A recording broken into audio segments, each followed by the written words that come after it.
The Italian Mafia boss liked the black waitress and made her his personal assistant. Some men walk into a room and take up space. Others walk in and take the air right out of it. Medoro Li Fonti was the second kind. Kathy Bowman noticed him before she heard him. She was carrying 3 plates of pasta to table 9, her black apron tied tight around her waist, her braids pulled back in a low bun. The restaurant buzzed with Friday night noise. Couples laughing. Forks scraping. A child crying somewhere near the kitchen. Then the front door opened. And the room got quieter. Not silent. Just careful. She glanced over her shoulder. Saw him standing in the doorway. Built like he'd been carved from something harder than muscle. Tattoos crept up his neck, disappearing under his collar. His jaw was set like a man who rarely explained himself. His eyes found hers. Held. Kathy looked away first. Delivered the plates. Smiled at the customers. Walked back toward the kitchen with steady steps and a pulse she couldn't explain. She didn't know his name yet. Didn't know he owned half the debt that kept her uncle alive. Didn't know that in 3 weeks she'd be on his private jet wondering how she let this happen. But standing there wiping her hands on her apron, she felt it. Something had just shifted. What happens when the most dangerous man in the room decides you're the only thing worth watching? Fat Question sits with you. Stay, subscribe, and tell me, where are you listening from tonight? Now let's continue. Kathy learned his name 3 nights later.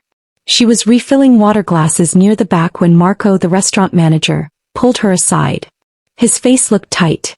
Nervous in a way she'd never seen before. Table 12, he said quietly. Don't make him wait. Don't mess up the order. Don't say anything you don't need to say. Kathy frowned. Who is he? Marco hesitated. Then leaned closer. Medoro Li Fonti. He owns this place. He owns a lot of places. Just, be careful. She didn't ask more questions. She picked up her notepad and walked toward table 12 with the same calm she carried everywhere. Steady feet. Steady hands. Whatever was happening inside her chest, she kept it locked down. He was alone. Sitting with his back to the wall facing the door. A glass of whiskey in front of him untouched. His sleeves were rolled up, exposing forearms covered in black ink.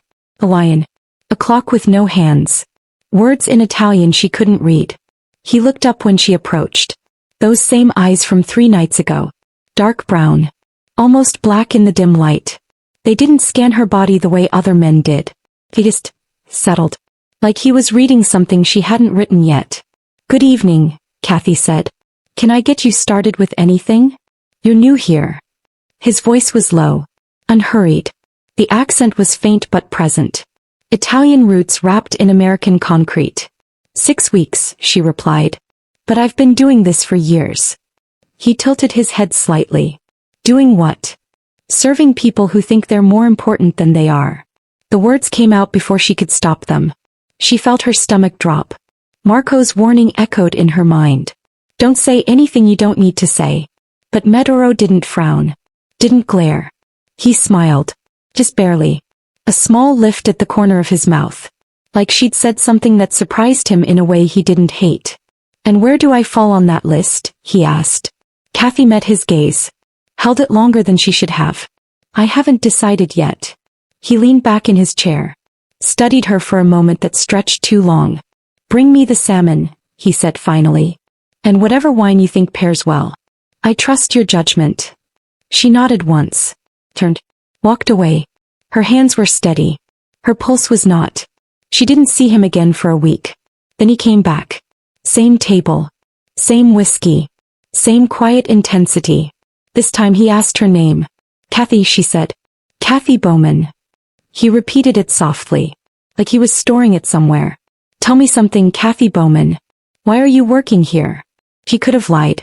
Could have given him the polished answer. Saving for school. Building experience. Something safe. But something about him made her tell the truth. My uncle owes money, she said. A lot of it. Medical bills. Bad decisions. I'm helping him pay it back. Medoro's expression didn't change. But something shifted behind his eyes. Who does he owe? Kathy shrugged.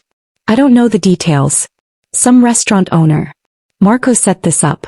I work, they take a cut for the debt. Uncle Ernest stays out of trouble. Silence. Medoro lifted his whiskey. Took a slow sip. Set it down. And if I told you that I'm the one he owes? The words hit her like cold water. She blinked.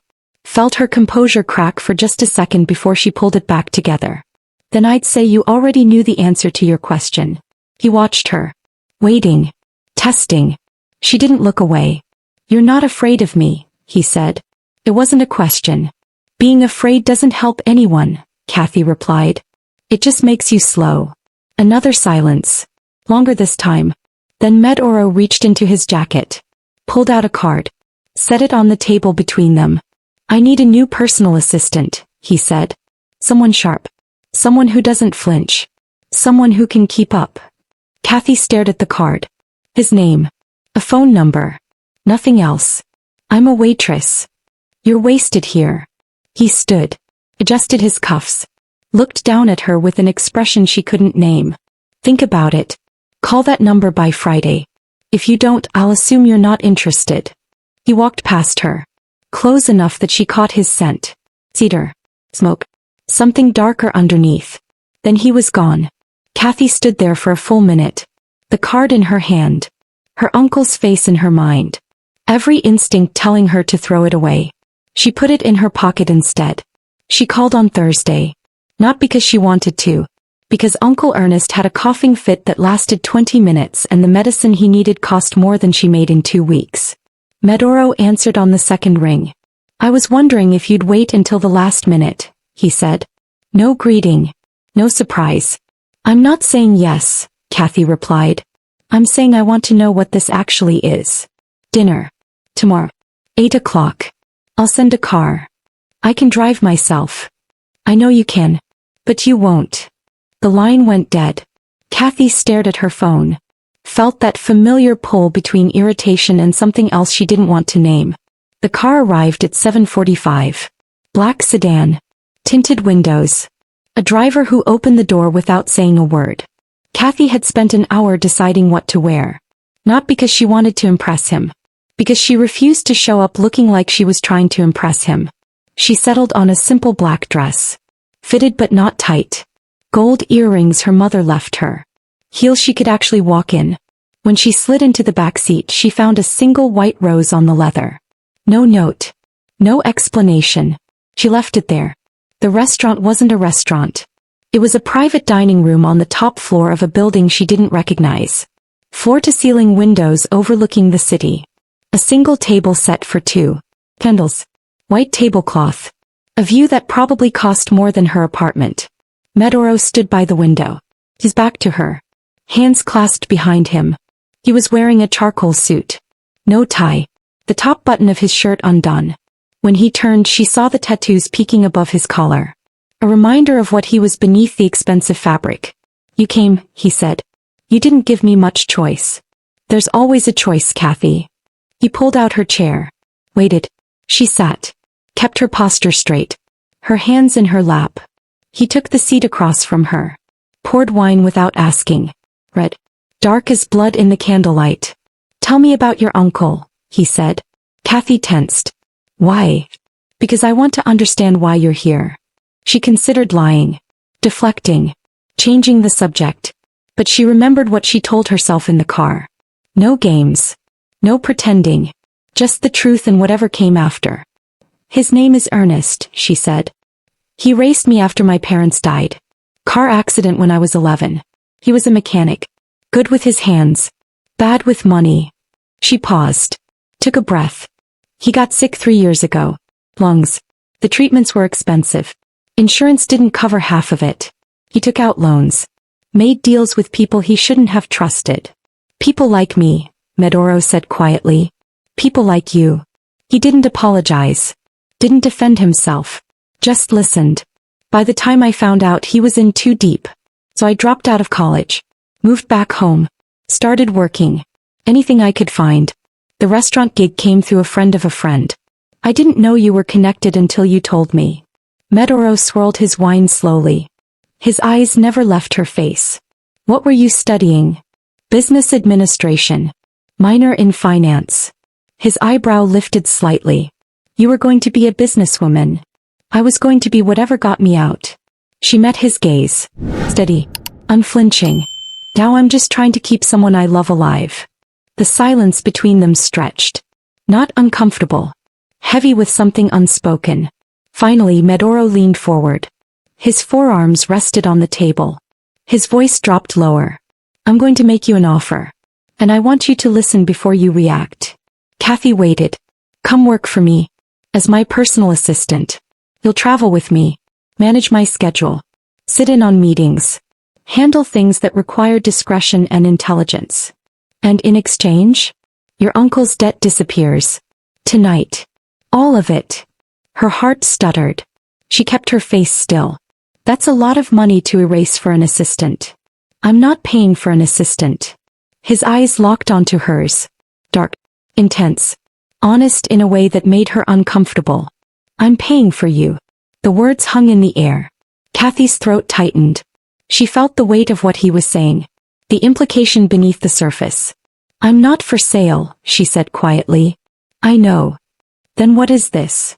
Medoro didn't answer immediately. He looked at her the way he had that first night. Like she was a problem he wanted to solve.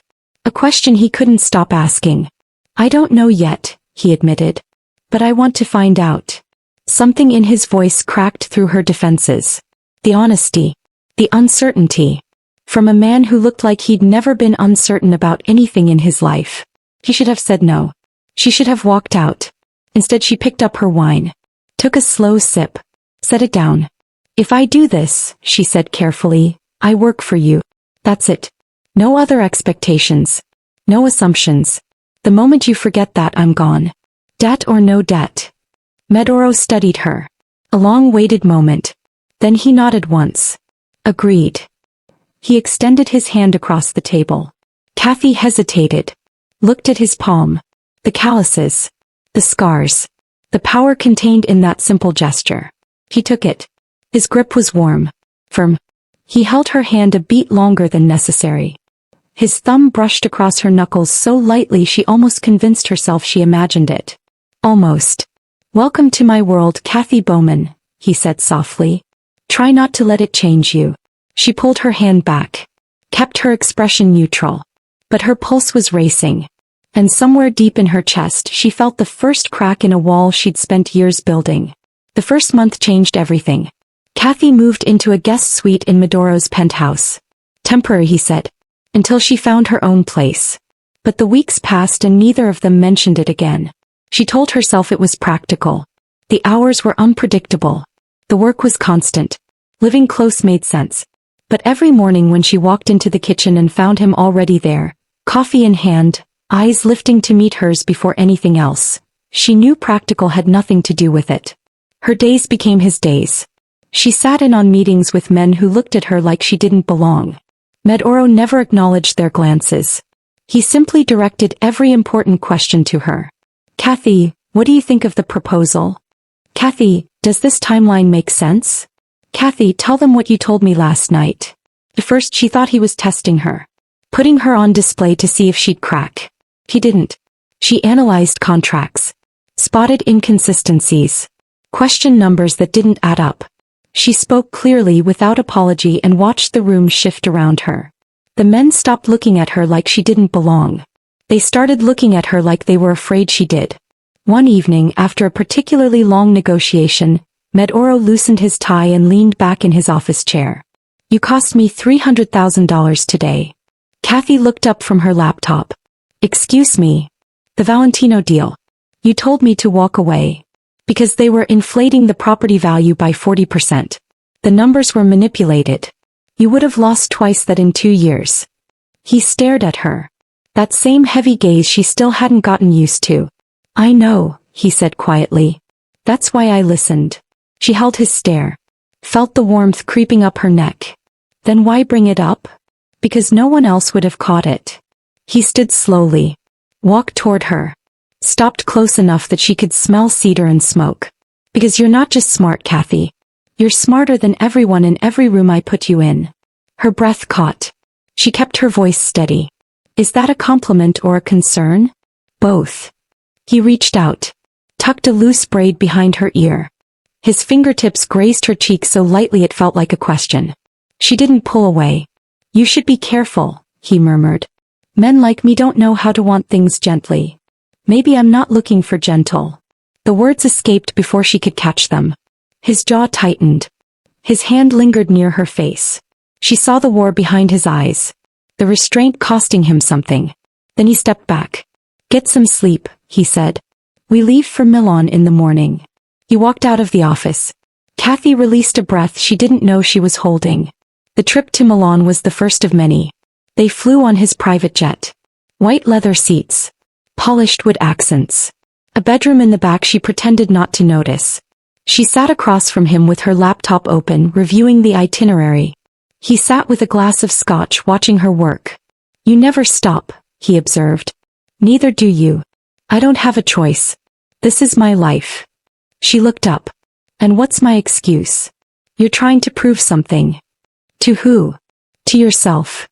He swirled his drink slowly. You think if you stop moving, everything you're running from will catch up. The accuracy of his words stung. She closed her laptop. Set it aside. What are you running from? She asked. Medoro's expression flickered. Something dark passed through his eyes. Nothing. I stopped running years ago. He finished his scotch. Set the glass down. Now I just make sure no one else can catch me. Kathy studied him. The tension in his shoulders. The weight he carried beneath all that power. That sounds lonely, she said softly. He met her gaze. Held it. It was. The word hung between them. Past tense. Like something had changed. She didn't ask what. She already knew. Milan was beautiful. Then came Paris. Then Dubai. Then Tokyo. Each city blurred into the next. Hotel suites. Conference rooms. Private dinners where she sat at his right hand like she'd always been there. She watched him negotiate with billionaires and threaten men twice his age without raising his voice.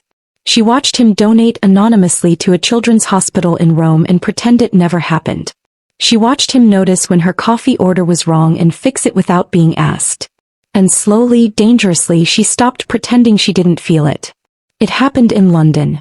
They were staying at a hotel overlooking the Thames. She was standing by the window in her room, watching the city lights blur through the rain when she heard a knock. She opened the door. Medoro stood there. Jacket off.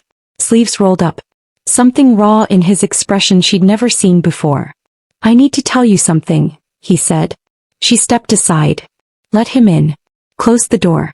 He walked to the center of the room. Stopped. Turned to face her. James called tonight. One of my oldest employees. He's been with me for 12 years. Kathy waited. She knew James. Quiet. Efficient. Always lingering near doorways. He's been feeding information to Dave Torres. My competitor. For 6 months. Her stomach dropped. What kind of information? Shipping routes. Client names. Security details. Medoro's hands curled into fists at his sides. Enough to cripple me if Torres moves first. He saw it then. The barely contained rage beneath his composure. The violence coiled in his muscles waiting for release. What are you going to do? She asked carefully. What I always do. His voice was cold. Final. End him. Kathy's heart pounded. She thought of everything she knew about this man. The darkness he lived in. The blood on his hands she'd never asked about. She should have stayed silent. Let him handle it his way. But she couldn't. There's another option, she said. Medoro's eyes snapped to hers. Excuse me. Killing James doesn't stop Torres. Just tells him you know. He'll disappear. Restructure. Come back harder. She stepped closer. Held his gaze even as every instinct screamed at her to look away. But if you let James keep feeding him information you control, you can set a trap. Give Torres exactly what he wants. Let him make his move. Then destroy him legally. Publicly. In a way he can never recover from. Medoro stared at her. The rage in his eyes shifted. Became something else. Respect. Surprise. Heat. You want me to let the traitor live. I want you to win, she said firmly. Not just survive. Win. There's a difference. The silence stretched between them. Heavy. Electric. Then Medoro moved. He crossed the distance in 2 steps. Stopped inches from her. Close enough that she could feel the warmth radiating off his body. Do you have any idea, he said slowly, what it does to me when you talk like that? Her breath hitched. Medoro. Every time you challenge me. Every time you see something no one else sees. His hand lifted, cupped her jaw. His thumb traced her lower lip. You're the only person in the world who isn't afraid to tell me I'm wrong. She should have stepped back. Should have reminded him of their agreement. Instead she leaned into his touch. Maybe because you need someone who isn't afraid. His eyes darkened. His grip tightened slightly. I'm going to kiss you, he murmured. Tell me to stop. He didn't. His lips met hers like a question he'd been holding back for months. Soft at first. Testing. Giving her space to pull away. He didn't. Her hands found his chest. Felt the heat of him through the fabric. The steady hammer of his heartbeat beneath her palm. He kissed her deeper. His hand slid from her jaw to the back of her neck. Pulling her closer. Not demanding. Inviting. He tasted scotch and something darker. Something that felt like surrender from a man who never surrendered. When they finally broke apart, his forehead rested against hers. Both of them breathing hard. I've wanted to do that since the first night I saw you, he admitted quietly. Kathy's hands trembled against his chest. Why didn't you? Because I knew once I started I wouldn't be able to stop. She looked up at him. Searched his eyes for the lie. The manipulation. The angle. She found nothing but raw, unguarded truth. This changes everything, she whispered. I know. I'm still your employee. I know that too. She pulled back slightly. Created just enough space to think clearly. I need you to understand something, she said. I'm not going to be owned. Not by you. Not by anyone. This is just about control. It's not. Then what is it? Medoro was quiet for a long moment. His hands dropped to his sides. He looked at her the way he looked at problems he couldn't solve with money or violence. I don't know how to do this, he said finally. I've never wanted someone the way I want you. It's not about possession. It's about... He searched for the word. Failed. Tried again. When you're in the room I'm different. Better. I make better decisions. I think more clearly. I'm less... dangerous. Alone. The word cracked something open in her chest. He thought about all the months. All the late nights. All the moments she'd caught him watching her when he thought she wasn't looking. She thought about her uncle healthy now, the debt erased. She thought about the life she'd built from nothing. The walls she'd constructed to survive. And she thought about how tired she was of surviving instead of living. I've wanted you too, she admitted. Longer than I should have. Before you ever noticed me. His expression shifted. What do you mean? Kathy exhaled slowly. The secret she'd carried for over a year pressed against her ribs. The restaurant where you first saw me. That wasn't the first time I saw you. Medoro frowned. Waiting. There was a charity event. 8 months before. You gave a speech about supporting local businesses. I was working coat check. She remembered it clearly. The way he'd walked into the room like he owned it. The way his voice had filled the space. The way he'd looked at the crowd without seeing anyone. You were wearing a black suit. No tie. You talked about second chances. About how everyone deserves one, even people who've made mistakes. She paused. Felt the weight of the memory. My uncle had just been diagnosed. I was scared. Angry. Drowning. And then you said something that stayed with me. What did I say? You said, the measure of a man isn't in the power he holds. It's in what he does when no one's watching. Medoro's jaw tightened. He looked away. I don't remember saying that. I know. But I remembered. And I thought, whoever that man is, he's not what people say he is. She stepped closer. Placed her hand on his cheek. Turned his face back to hers. I started paying attention after that. Heard your name. Read about your businesses. Told myself I was being foolish.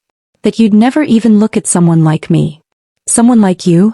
A coat check girl with a sick uncle and no future. His hand covered hers. Pressed it firmly against his face. You were never invisible, Kathy. I just wasn't looking in the right place yet. She felt tears prick her eyes. Blinked them back. So when you walked into that restaurant and looked at me like you saw me, I already knew. I already felt it. I just didn't think I was allowed to. The confession hung between them. Vulnerable. Unprotected. Medoro pulled her close. wrapped his arms around her, held her against his chest like she was something precious, something he was terrified of breaking. "I don't deserve you," he murmured into her hair. "Probably not." He laughed softly. The sound rumbled through her body. "Stay with me," he said. "Not as an employee. Not as an assistant. Just stay." Kathy closed her eyes. Listened to his heartbeat. "I'm not going anywhere." The next 3 weeks moved differently. They worked together during the day. Professional. Focused. No one watching would have suspected anything had changed. But at night, behind closed doors, the walls came down. He told her about his childhood in Naples. The father who taught him to fight. The mother who died too young. The choices that led him to America. The blood he'd spilled to build his empire. She listened without judgment. Without horror. Without trying to fix him. And in return she told him about her parents. The accident that shattered her childhood. The uncle who held her together with clumsy hands and endless love. The dreams she'd buried to keep surviving. They shared pieces of themselves that had never seen daylight. And with each piece the connection deepened. But the world outside didn't pause for them. James continued his betrayal, unaware that every piece of information he passed to Torres was carefully constructed. A trail of breadcrumbs leading exactly where Kathy wanted. She spent hours mapping Torres's network. His shipping partners. His financial backers. His political connections. Medoro watched her work with something like awe. "You could destroy entire empires with that mind," he said one night. She didn't look up from her laptop. "I'm only interested in destroying one." He smiled. A real smile. The kind that made him look younger. Less hardened. "Remind me never to become your enemy." Too late for that. She finally glanced at him. A hint of mischief in her eyes. "I've seen you leave your socks on the bathroom floor. There's no coming back from that betrayal." He laughed. Crossed the room. Kissed her forehead. "I'll have my people executed immediately." She rolled her eyes. Returned to her work. But her heart was full in a way it hadn't been for years. The trap was almost ready. Torres had taken the bait. Made moves based on false information. Overextended his resources. Exposed his vulnerabilities. 1 more week. Maybe 2. And everything would fall into place. But Kathy couldn't shake the feeling that something was wrong. It started small. A meeting that ended too quickly. A phone call Medoro took in private. The way his shoulders tensed when he thought she wasn't looking. She asked him once. He deflected. She asked again. He changed the subject. The 3rd time she stopped asking. Instead she started watching. 3 days before the trap was set to spring, she found the answer. It was late. Medoro was out. Some meeting he hadn't explained. She was in his office, organizing files, when she noticed an envelope on his desk. Unmarked. Unsealed. She shouldn't have looked. He looked anyway. Inside was a single photograph. Her. Walking into the restaurant. The first night. Before he ever spoke to her. Before he ever learned her name. And on the back, handwritten in Italian. Proteggerla a tutti I costi. Lei è l'unica cosa che conta. She didn't speak Italian. But she recognized enough to feel her chest tighten. She pulled out her phone. Typed the words into a translator. The result appeared on her screen. Protect her at all costs. She is the only thing that matters. Kathy stared at the words until they blurred. He'd been protecting her since the beginning. Not using her. Not controlling her. Protecting her. The office door opened behind her. She turned. Medoro stood in the doorway. His eyes moved from her face to the photograph in her hand. For a long moment neither of them spoke. Then he stepped inside. Closed the door. "I was going to tell you," he said quietly. When I figured out how to explain that I've been in love with you since before you knew my name." Her breath stopped. He crossed the room. Stopped in front of her. Close enough to touch. Close enough to feel. "Torres knows about you," he continued. "He knows what you mean to me." James told him everything. "The trap we're setting, it's not just about business anymore. It's about keeping you safe." "Why didn't you tell me?" "Because I didn't want you to be afraid." "I'm not afraid." "I know." His hand found hers. Interlaced their fingers. "That's what terrifies me." She looked down at their joined hands. His scarred knuckles against her smooth skin. You should have trusted me. I do trust you. More than anyone. Then stop protecting me from the truth. She met his gaze. Firm. Uncompromising. We do this together. All of it. No more secrets. He studied her for a long moment. The woman who challenged him. Completed him. Made him better. Then he nodded. No more secrets. She squeezed his hand. Good. Now tell me everything about Torres. They worked through the night. Kathy sat at the long table in Medoro's private study, papers spread in front of her like a battlefield map. Financial records. Phone logs. Shipping manifests.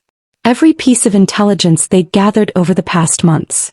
Medoro paced behind her. Restless. Coiled tight with energy that had nowhere to go. Torres has a meeting scheduled with his investors next Friday, she said, tapping a document. He's planning to announce a major acquisition. Your territory. Your clients. Everything James fed him. And when he announces it, he'll have nothing to show. Medoro stopped pacing. Stood behind her chair. Because the information was false. Exactly. But that's not enough. He frowned. What do you mean? Kathy turned to face him. Her eyes sharp.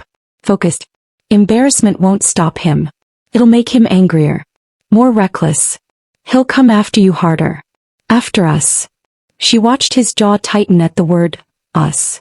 Not possessive. Proactive. So what do you suggest? We don't just embarrass him. We expose him. She pulled a folder from the stack. Opened it. James wasn't the only one talking. Torres has been bribing officials. Port authorities. Customs agents. I found the paper trail. Medoro leaned closer. Studied the documents. This is enough to put him away for years. 20 to life if the federal prosecutors do their job. She closed the folder. But we need to deliver it the right way. Anonymously. Through channels that can't be traced back to you. Why does that matter? Because if Torres knows you're the one who brought him down, his people will retaliate. Even from prison he has reach. She stood.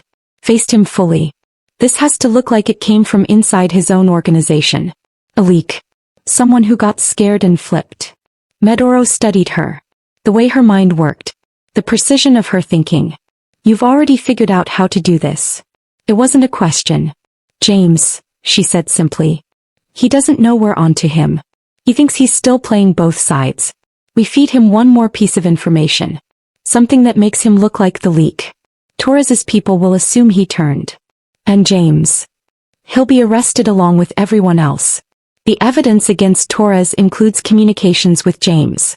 He'll go down too. Medoro was quiet for a long moment. Kathy watched the conflict play across his face. The part of him that wanted blood. The part of him that knew she was right. This isn't how I do things, he said finally. I know.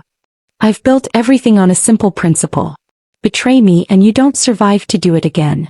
And how many enemies has that created? How many people waiting for a chance to take you down? He didn't answer. She stepped closer. Placed her hand on his chest. You asked me once why I wasn't afraid of you. It's because I see who you could be. Not just who you've had to be. His hand covered hers. Pressed it against his heart. And who is that? Someone who wins without becoming the monster everyone expects. The words settled between them. Heavy. Important. Medoro exhaled slowly. The tension in his shoulders eased slightly. You're asking me to trust your way. I'm asking you to trust me. He lifted her hand. Pressed his lips to her knuckles. A gesture so tender it made her chest ache. Then we do it your way. The next 5 days moved with surgical precision. Kathy coordinated everything. The false information fed to James. The anonymous tips to federal investigators. The timing of each piece to create maximum impact. Medoro watched her work with a mixture of admiration and something deeper. Something that looked like reverence. She caught him staring one evening. Raised an eyebrow. What? Nothing. He shook his head. A small smile on his lips. Just wondering how I survived before you. Poorly based on your filing system. He laughed. Real laugh. The kind she was hearing more often now. Fair point. She returned to her laptop. But she was smiling too. The night before Torres's meeting they received confirmation. Federal agents had the evidence. A raid was planned for the following morning. Torres, James, and 12 other associates would be arrested simultaneously. Kathy read the message 3 times before allowing herself to believe it. "It's done," she said quietly. Medoro stood at the window. The city lights reflected in his eyes. "Not yet." She looked up. "What do you mean?" He turned to face her. His expression serious. "Torres knows about you. Even after he's arrested, there will be a window. A few hours before his accounts are frozen, his people scattered. If he's given the order to hurt you, you think he already has.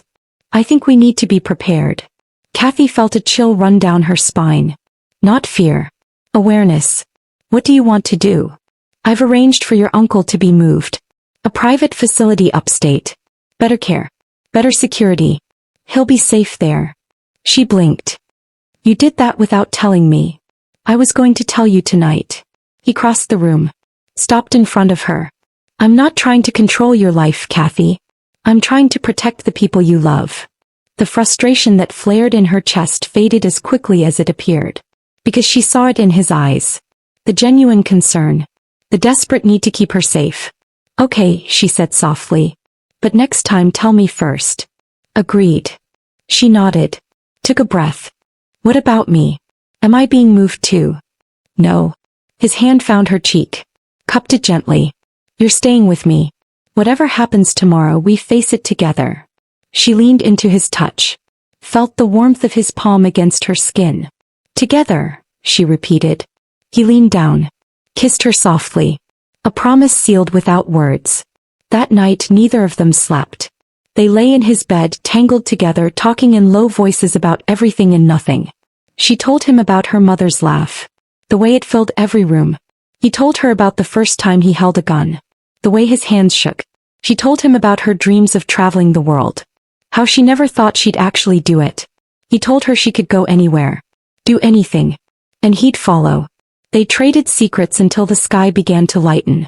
Then they lay in silence, watching the sun rise through the window. "Whatever happens today," Kathy whispered, "I don't regret any of it." Medoro pulled her closer. Pressed his lips to her forehead. "Neither do I." The raids began at 6 a.m. Kathy watched the news coverage from Medoro's living room. Coffee growing cold in her hands. Heart pounding steady in her chest. Federal agents swarming Torres's estate. Helicopters circling overhead. Men in suits being led out in handcuffs, their faces blurred for the cameras but recognizable to anyone who knew. Dave Torres emerged last. He walked slowly. Head high. Eyes scanning the crowd of reporters like he was looking for someone specific. Kathy felt Medoro tense beside her. "He knows," Medoro said quietly. "He suspects. There's a difference." The news anchor's voice filled the room. Words like racketeering and corruption and multi-state investigation blending together into a rhythm of justice finally served. Then James appeared on screen. He looked smaller somehow. Shoulders hunched. Face pale. The confidence she'd seen in him during meetings completely erased. He didn't look like a traitor. He looked like a man who'd made a terrible choice and was only now understanding the cost. Kathy felt nothing. Not satisfaction. Not pity. Just a hollow recognition that some people destroy themselves long before anyone else gets the chance. 12 arrests, the anchor announced. Federal prosecutors expect additional charges to be filed in the coming weeks. Medoro muted the television. The sudden silence felt heavy. "It's over," Kathy said. "The beginning of it." He turned to face her. "Torres will spend years in court. His lawyers will fight every charge. But his empire is finished. His investors are already pulling out. By the time he sees trial, he'll have nothing left. And his people, the ones who might still come after us, already handled." She raised an eyebrow. "What does that mean?" "It means I made some calls last night. Torres's lieutenants have been given a choice. Walk away clean or face their own investigations." He paused. "Most of them are already on planes to countries without extradition treaties. You let them go? I let them disappear." He met her eyes. Steady. Unapologetic. "Your plan saved my business. But some problems still require my methods." Kathy considered this. The old version of her might have pushed back. Demanded explanations. questioned every choice. But she understood now. His world operated on different rules. Survival required flexibility. Mercy had limits. As long as no one dies, she said carefully. No one dies. She nodded slowly. Accepted the compromise. Because love, she was learning, meant accepting the whole person. Not just the parts that fit neatly into her moral framework. By noon the news had spread everywhere. Medoro's phone rang constantly. Business partners. Visits. People who doubted him calling to offer congratulations. He ignored most of them. But one call he took. Kathy watched him step into his office. Close the door. Speak in low Italian for nearly 20 minutes. When he emerged, his expression was different. Lighter somehow. Who was that? My uncle. In Naples. He sat beside her on the couch. Took her hand. He wanted to know about you. About me. Word travels fast in my family. They've heard I have someone. Someone important. Her chest tightened. What did you tell him? The truth. That I found a woman smarter than me. Braver than me. That she saved everything I built without spilling a drop of blood. He lifted her hand. Kissed her palm. He wants to meet you. In Naples. Eventually. When you're ready. She felt the weight of what he was saying. Meeting family. Being introduced. Becoming part of something larger than just the two of them. That's a big step.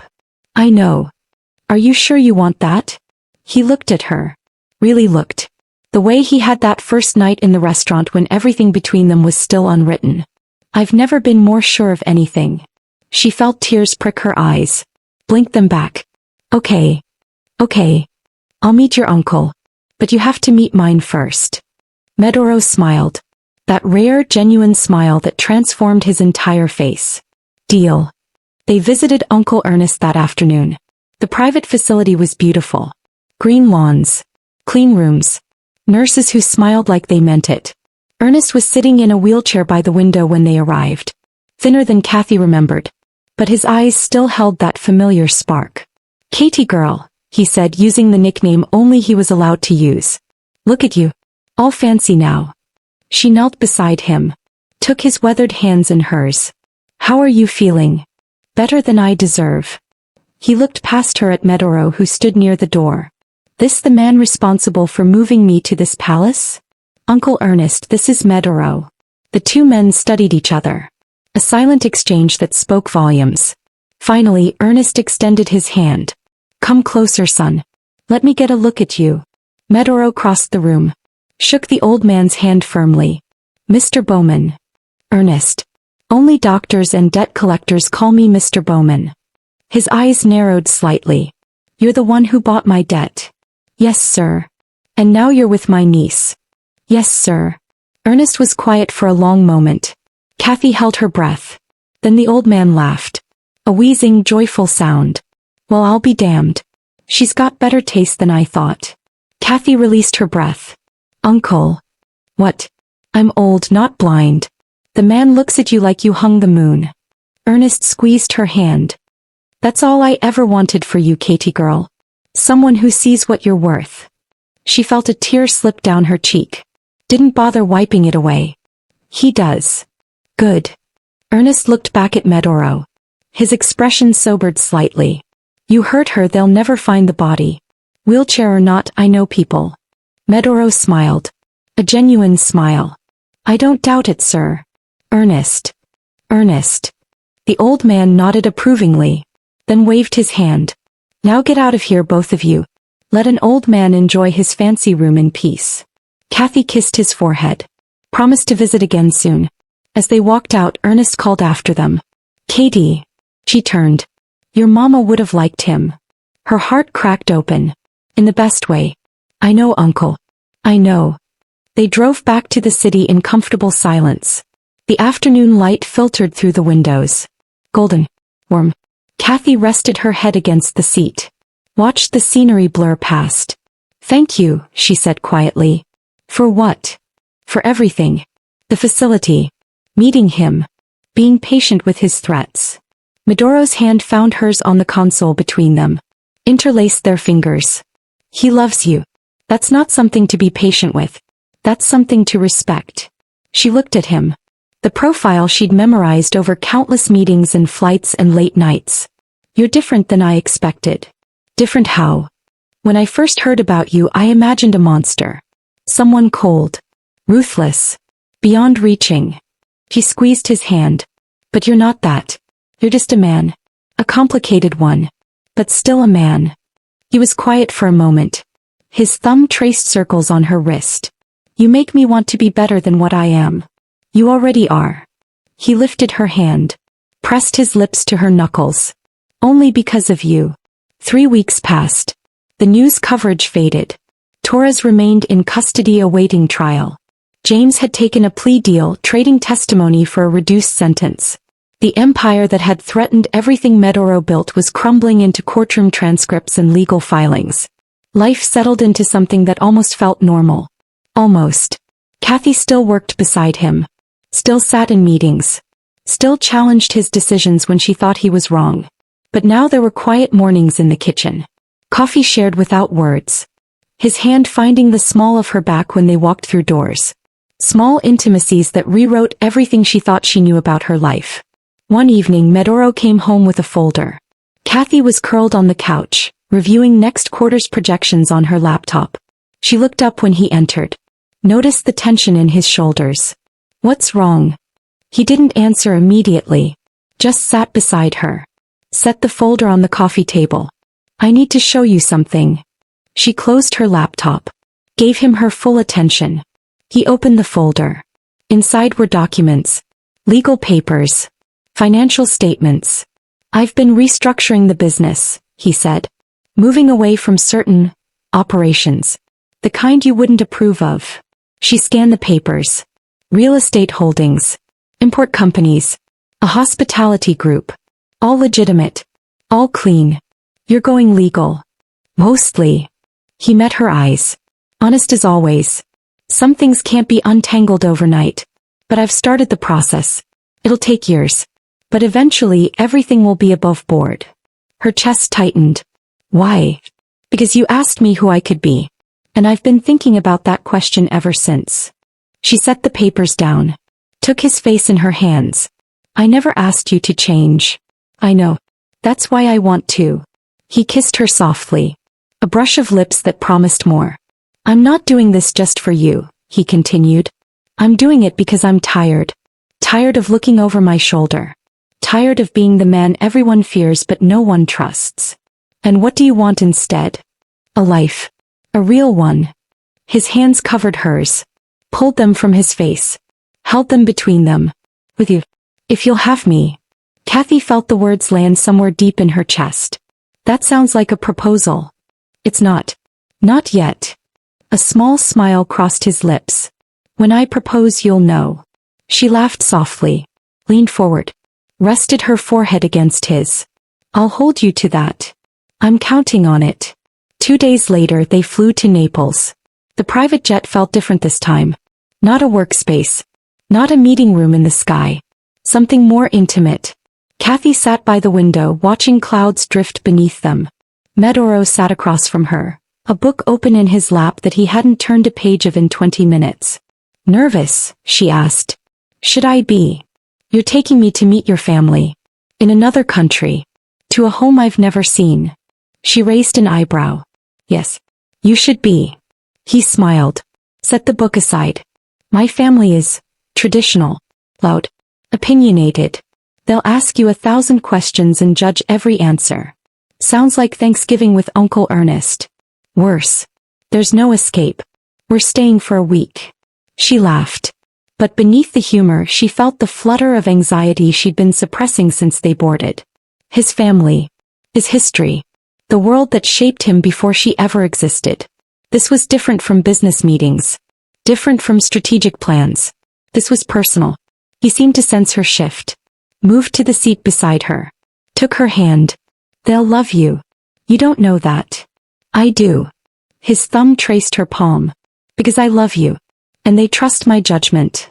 She looked at him. Searched his face. You've never said that before. Said what? That you love me. He paused. Realized she was right. And all the months. All the moments. All the whispered confessions in the dark. He'd never actually said the words. I love you, Kathy Bowman. Simple, direct, unadorned. She felt tears burn behind her eyes. I love you too. He pulled her closer, kissed her temple. Then stop worrying. We've faced worse than my grandmother's interrogation. Your grandmother? She's 93. Runs the family from her kitchen. Everyone's terrified of her. Great. That's comforting. He laughed. The sound vibrated through her body. You'll be fine. Just don't refuse her food. Noted. Naples was beautiful. Ancient streets. Warm air. The smell of salt and citrus drifting from every direction. The family estate sat on a hill overlooking the bay. Old stone walls. Gardens overflowing with flowers. A sense of history that pressed against her skin. Kathy stepped out of the car. Took a deep breath. The front door opened. A woman emerged. Small. Weathered. White hair pulled back in a tight bun. She walked with a cane but didn't seem to need it. Medoro's grandmother. She stopped at the top of the stairs. Looked down at Kathy with eyes that had seen decades of joy and sorrow and everything between. Then she smiled. So, she said in accented English. You are the one who finally caught him. Kathy climbed the stairs. Met the old woman's gaze. I think he caught me. The grandmother laughed. A bright, unexpected sound. I like her already. She turned to Medoro. Don't ruin this one. I'll try, Nana. Try harder. She took Kathy's arm. Pulled her toward the door. Come. We eat. Then we talk. Then I decide if you're good enough for my grandson. Kathy glanced back at Medoro. He shrugged. Smiled. Welcome to the family, his expression said. The week in Naples passed in a blur of food and laughter and stories. Kathy met aunts and uncles and cousins whose names she struggled to remember. She was questioned about her childhood, her education, her intentions. She ate until she thought she'd burst and then ate more because refusing wasn't an option. But beneath the chaos she found something unexpected. Warmth. These people were loud and opinionated just as Medoro had warned. But they were also fiercely loving. Protective of each other in ways that reminded her of Uncle Ernest. Family, she realized, looked different for everyone. But the core was always the same. People who showed up.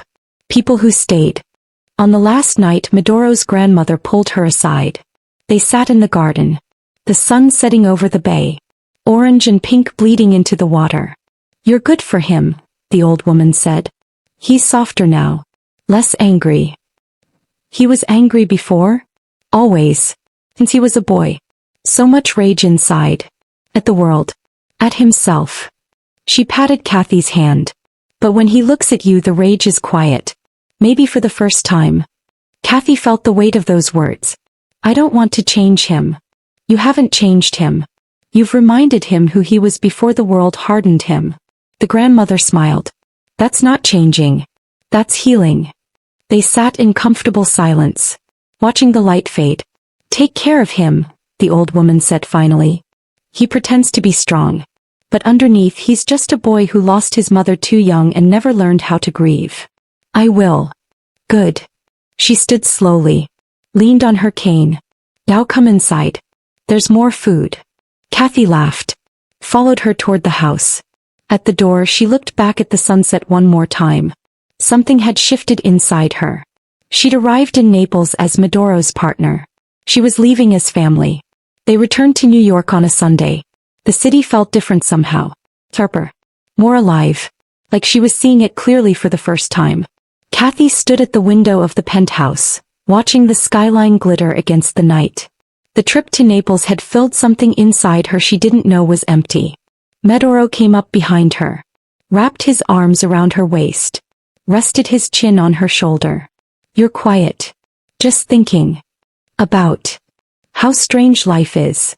She leaned back into him. A year ago I was serving plates at a restaurant I hated, trying to save a man who didn't want to be saved. And now. She turned in his arms. Faced him. Now I'm standing in a penthouse with a man who runs an empire. A man who took me to meet his grandmother in Italy. A man who looks at me like I'm the answer to a question he's been asking his whole life. Medoro's expression softened. His hand came up to cup her face. You are. She kissed him. Soft at first. Then deeper. letting herself fall into the feeling she'd been holding back for so long. When they broke apart, both of them were breathing hard. "I have something for you," he said. "Another trip?" "Not exactly." He stepped back, reached into his jacket pocket, pulled out a small velvet box. Kathy's heart stopped. "Medoro. Let me finish." He opened the box. Inside was a ring. Simple. Elegant. A single diamond set in a band of white gold. "I told you once that when I proposed you'd know. This is me keeping that promise." He lowered himself to one knee. The man who commanded rooms full of dangerous people. The man who built an empire through will and blood and sacrifice. The man everyone feared. Kneeling before her like she was the only thing in the world that mattered. "I've spent my whole life taking what I wanted," he said. "Building. Fighting. Surviving. But I never understood what any of it was for until I met you." Kathy felt tears streaming down her face. Didn't bother stopping them. "You make me want to be someone worthy of you. Not because you ask me to. Because you make me believe it's possible." He held up the ring. "Kathy Bowman, I'm not asking you to complete me. You already have. I'm asking if you'll let me spend the rest of my life trying to deserve you." She couldn't speak. Could barely breathe. So she did the only thing that made sense. She nodded. "Yes." The word came out as a whisper. Then stronger. "Yes. Yes." He slid the ring onto her finger. A perfect fit. Then he stood. Pulled her into his arms. Kissed her like the world was ending and beginning all at once. When they finally pulled apart, he rested his forehead against hers. "I love you. I know." She laughed through her tears. "I love you too." They stood there for a long time, holding each other, letting the moment settle into their bones. Outside, the city hummed with a million lives. A million stories unfolding in the dark. But in that room there was only them. The wedding was small. Uncle Ernest walked her down the aisle in the garden of the Naples estate. He'd insisted on flying over despite his doctor's concerns. Told them he'd waited his whole life to see his Katie girl happy and no one was going to stop him. Medoro's grandmother sat in the front row, dabbing her eyes with a handkerchief she pretended not to need. Kathy wore a simple white dress. No veil. Her braids woven with small flowers his cousin had picked that morning. She walked toward Medoro with steady steps and a heart so full it ached. He stood at the altar in a black suit. No tie. The top button of his shirt undone. Just like the first time she'd seen him. But his eyes were different now. Softer. Brighter. Filled with something that looked like peace. The ceremony was brief. Vows exchanged in a mixture of English and Italian. Rings slipped onto fingers that had learned to reach for each other in the dark. When the officiant pronounced them married, Medoro didn't wait for permission. He pulled her close. Kissed her like she was oxygen and he'd been drowning his whole life. The small crowd erupted in cheers. Uncle Ernest whistled so loud it echoed off the old stone walls. Medoro's grandmother muttered something in Italian that made everyone laugh. And Kathy stood in the middle of it all, her hand in his, finally understanding what it meant to belong. They honeymooned in places she'd only read about. Santorini. Bali. A private island somewhere she couldn't find on a map. But the location didn't matter. What mattered was the mornings waking up tangled in sheets that smelled like him. What mattered was the evenings watching sunsets with her head on his shoulder. What mattered was the quiet moments in between. The conversations that went nowhere. The silences that said everything. She learned new things about him. That he hummed Italian songs when he cooked. That he was terrified of spiders but would never admit it. That he kept a photograph of his mother in his wallet and touched it every morning like a prayer. He learned new things about her. That she talked in her sleep. That she cried at commercials with dogs.